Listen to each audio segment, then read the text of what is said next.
Marta Yosefina Bagita menjadi perantara bagi kita dan bagi banyak bagita-bagita lainnya di zaman ini.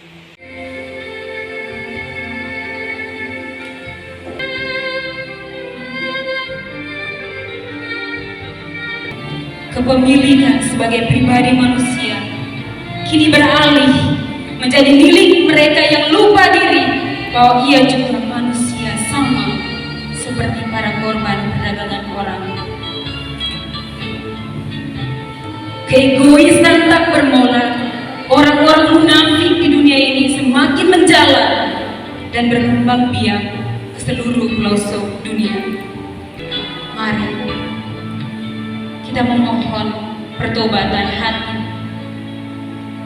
Kita memohon kepada Tuhan untuk memotong rantai permintaan konsumen, untuk memotong pasar perdagangan orang. Semoga nubuat Allah bagi hambanya Yehezkiel mengilhami kita. Kamu akan kuberikan hati yang baru dan roh yang baru di dalam hatimu, dan aku akan menjauhkan dari tubuhmu hati yang keras, dan kuberikan kepadamu hati yang taat. Rohku akan kuberikan diam di dalam batin, dan aku akan membuat kamu hidup menurut segala ketetapanku, dan tetap berpegang pada peraturan-peraturanku dan melakukannya.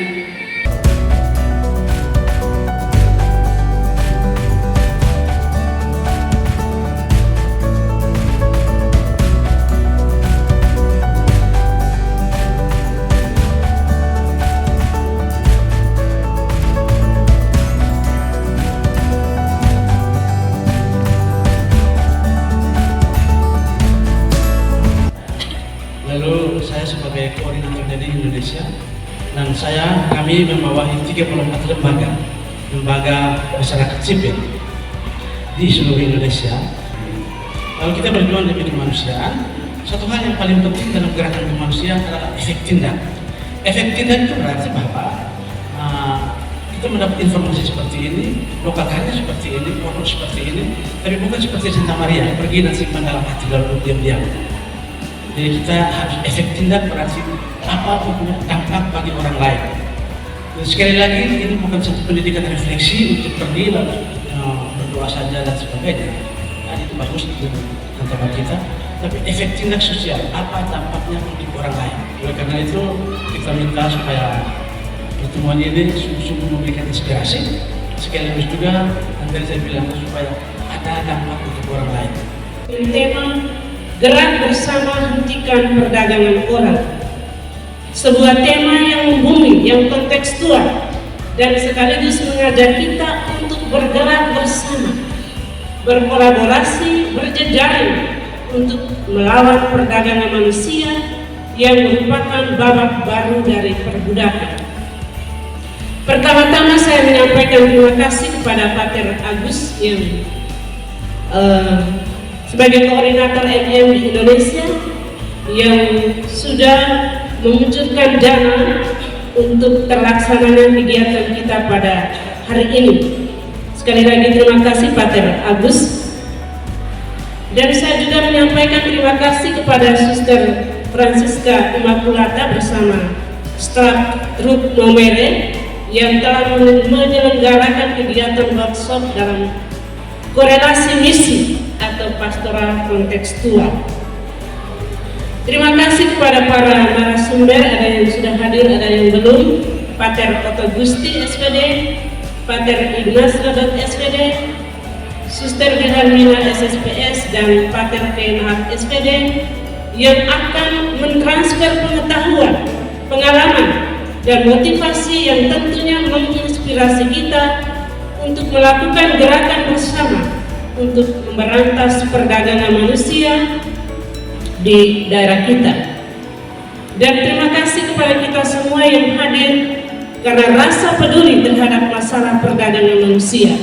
Praktik perdagangan manusia adalah benar yang sulit diurai. Persoalan perdagangan manusia telah menjadi tragedi dan kejahatan kemanusiaan yang mengancam dan membahayakan kehidupan manusia. Kita bertanya, mengapa praktik perdagangan manusia sulit diretas? Karena perdagangan manusia telah menjadi industri terbesar ketiga di dunia setelah senjata dan narkoba. Dia menjadi industri yang ketiga terbesar di dunia. Selain itu, kejahatan perdagangan manusia dilaksanakan secara sistematis dan terorganisir dengan melibatkan banyak calon, sponsor, atau PDPKI dan lain-lain. Dan kelompok yang paling rentan untuk diperdagangkan adalah orang-orang miskin dan terpinggirkan, kaum perempuan dan anak. Dan sebagaimana kita sudah ketahui, provinsi kita ini, Provinsi NTT, merupakan provinsi di Indonesia yang paling banyak menjadi korban perdagangan manusia.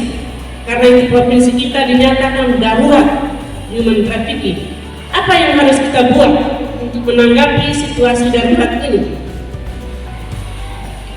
Saya baca kitab Ulangan bab 4 ayat 7, dia bilang begini: praktik perdagangan manusia sudah terjadi pada zaman Musa, demikian juga penculikan, sekarang marak lagi penculikan.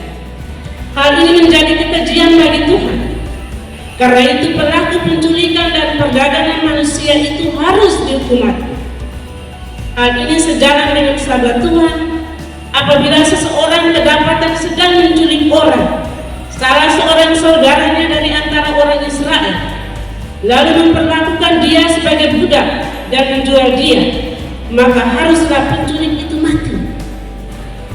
Demikianlah harus kau hapuskan yang jahat itu dari tengah-tengah. Allah sangat menentang praktik kejahatan kepada manusia. Terinspirasi oleh sabda Tuhan dari kitab Ulangan ini, untuk menanggapi situasi mendesak saat ini, kita sebagai anggota gereja seharusnya tidak boleh tinggal diam. Gereja, lembaga-lembaga keagamaan, biarawan-biarawati, pemerintah, LSM, dan masyarakat berjejaring dan melakukan gerakan bersama untuk membela keadilan dan kebenaran terkait perdagangan manusia. Di Keuskupan Maumere ini kita mempunyai wadah lembaga yang bakti yang kita kenal dengan nama Matridis. Ini adalah wadah yang bagus untuk membangun kekuatan bersama, menjadi misi atau perjuangan memberantas perdagangan manusia sebagai satu komitmen yang mendorong dan bergerak bersama untuk menuntaskan kasus perdagangan manusia.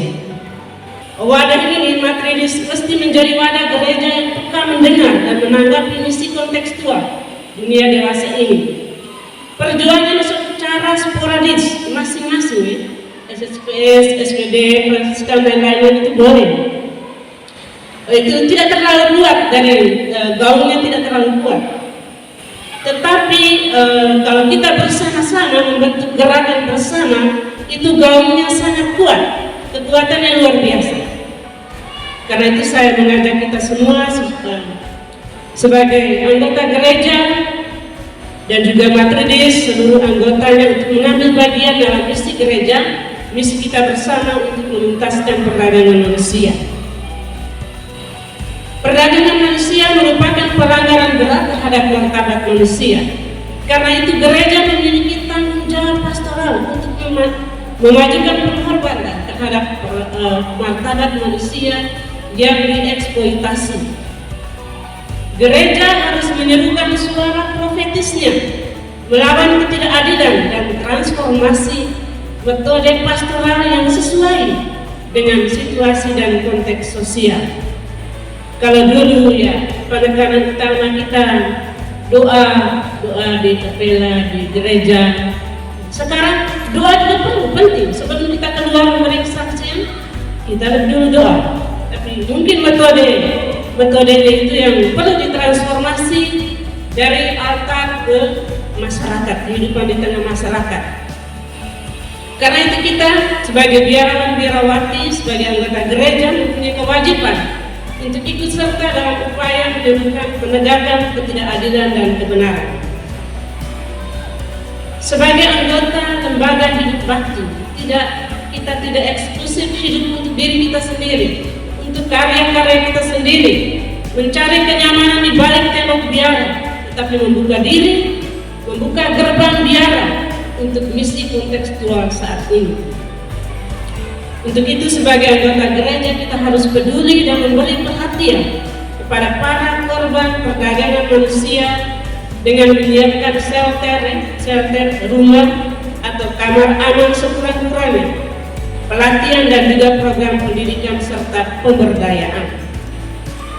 Untuk menjalankan misi ini kita mesti dibekali dengan pengetahuan, kemampuan dan keterampilan untuk menangani masalah perdagangan manusia. Untuk itu hari ini kita melakukan workshop, satu terobosan untuk misi pemberantasan perdagangan manusia yang lebih efektif dan efisien, karena kita punya pengetahuan dan pengetahuan kita dicerahkan pada hari ini dari narasumber kita. Saudara-saudari yang saya kasih, sekali lagi perdagangan manusia merendahkan martabat manusia. Gereja dipanggil untuk memulihkan martabat manusia yang terluka dalam diri para korban perdagangan manusia. Perdagangan manusia harus dilawan dengan berani dan bijaksana. Kita lihat di Injil Matius, Tuhan Yesus bilang, sesungguhnya segala sesuatu yang kamu lakukan bagi salah seorang dari saudaraku yang paling hina ini, kamu telah melakukannya untuk aku. Jadi salah satu cara pemulihan martabat manusia yang dilecehkan akibat perdagangan manusia adalah sosialisasi yang juga sedang kita buat hari ini, animasi, dan disempurnakan dengan apa yang kita sebut advokasi. Advokasi bagaimana kita berusaha untuk membela korban-korban perdagangan manusia. Karena itu advokasi merupakan tugas dan panggilan gereja. Kalau gereja mau sungguh-sungguh bermakna bagi umatnya sendiri dan berarti bagi masyarakat, maka gereja harus memberi tempat utama pada advokasi. Dan gereja itu adalah kita semua yang hadir di sini. Jadi kita mempunyai kewajiban dalam hal ini memberikan advokasi, pelayanan, dan keterlibatan kita dalam advokasi di bidang perdagangan manusia. Ini hendaknya kita lakukan atas dasar 3 hal. Advokasi atau pelayanan kita di bidang perdagangan manusia ini hendaknya didasarkan atau dilandaskan oleh 3 hal. Yang pertama itu adalah kasih, yang kedua spiritualitas orang Samaria yang murah hati. Spiritualitas orang Samaria yang murah hati yang mengajar kita untuk tidak hanya prihatin, tidak hanya sebatas merasa prihatin berhadapan dengan korban dan kita doa dan puasa di rumah kita masing-masing, tetapi perlu mengungkapkan keprihatinan itu melalui tindakan nyata. Perlu mengungkapkan keprihatinan itu melalui tindakan nyata, menolong, mengobati luka-luka korban, baik fisik maupun luka-luka batin, dan mengantar mereka ke penginapan atau penampungan yang kita sebut shelter. Dan yang ketiga adalah spiritualitas Emmaus, mengajak kita untuk hadir sebagai rekan seperjalanan yang mendengar kekecewaan, pengalaman-pengalaman pahit dan traumatis para korban, dan memberikan peneguhan, kekuatan dan inspirasi melalui pendampingan, pelayanan sosial, rohani, kekuatan dan juga advokasi. Jadi doa, spiritualitas orang Samaria yang baik hati, dan spiritualitas Emmaus. Sebagai anggota gereja kita hendaknya membawa kabar baik melalui suara kenabian dan aksi kenabian. Kalau hanya suara saja tidak seimbang. Suara kenabian bisa saja kita lewat doa di rumah kita masing-masing, atau kita tulis di surat kabar atau media online. Tetapi harus ada aksi kenabian. Apa yang harus kita buat? Sesuai dengan tema ini, gerak bersama. Apa yang harus kita buat? Dan juga sesuai dengan harapan dari Pater Agus tadi. Roh Tuhan ada padaku, oleh karena Tuhan telah mengurapi aku. Ia telah mengutus aku untuk menyampaikan kabar baik kepada orang-orang sengsara dan merawat orang-orang yang remuk hati, untuk memberitakan pembebasan kepada orang-orang tawanan dan kepada orang-orang yang terkurung kelepasan dari penjara. Artinya kita tidak hanya berkata-kata tetapi juga berbuat atau bertindak. Saudara-saudari yang saya kasih, saya menutup sambutan saya ini dengan mengutip pesan Paus Fransiskus dalam seruan Apostolik Evangelii Gaudium nomor 49. Kita harus rela menjadi anggota gereja yang memar dan kotor, karena menolong sesama kita yang menderita, daripada gereja yang sakit lantaran mengurus dirinya sendiri. Untuk melaksanakan amanat kemanusiaan ini, kita perlu diresapi oleh roh kegelisahan dan roh keberanian. Roh kegelisahan dan roh keberanian, agar kita memiliki kepekaan, solidaritas, dan bela rasa kepada para korban perdagangan manusia. Harapan saya satu saja, harus ada tindak lanjutnya. Kita buat rencana tindak lanjut apa yang harus kita buat dari workshop kita pada hari ini. Saya memohon berkat dan bimbingan Allah Tritunggal Maha Kudus. Saya menyatakan bahwa workshop dengan tema Gerak Bersama Hentikan Perdagangan Orang yang diselenggarakan di Maumere pada hari ini, Jumat tanggal 10 Februari 2023, saya buka secara resmi. Ada satu ibu yang dituduh melakukan tindakan korupsi. Pertama, kita lihat dari generasi pertama itu muncul sebagai usaha untuk membatasi kekuasaan raja, dan itu pada umumnya keputusan yang sangat politik. Lalu generasi yang kedua lahir pada abad ke-19, itu lebih banyak berurusan dengan masalah ekonomi. Abad ke-17 itu hak asasi manusia yang lahir sebagai hasil perjuangan kaum buruh industri dan kelompok-kelompok kelas bawah lain pada abad ke-19. Dia pada tahun 1841 menulis satu buku yang sangat penting yang mengkritik sistem.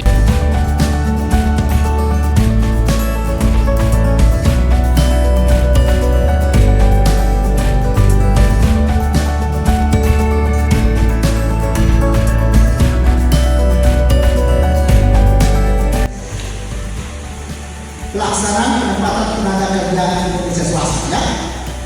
PP, pelaksanaan penempatan tenaga kerja Indonesia swasta yang terdaftar di Disnaker Kabupaten Kota. Kita tidak ada di kabupaten ini. Ikut pemilihan oleh petugas bersama di dinas Kabupaten Dinas Kerja Kabupaten Kota BP3TKI RP3TKI.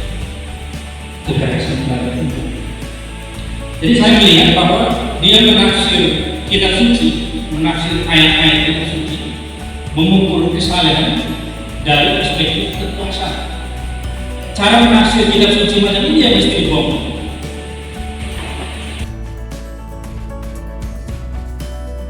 Bagaimana caranya kita menanggapi tantangan dari orang tua?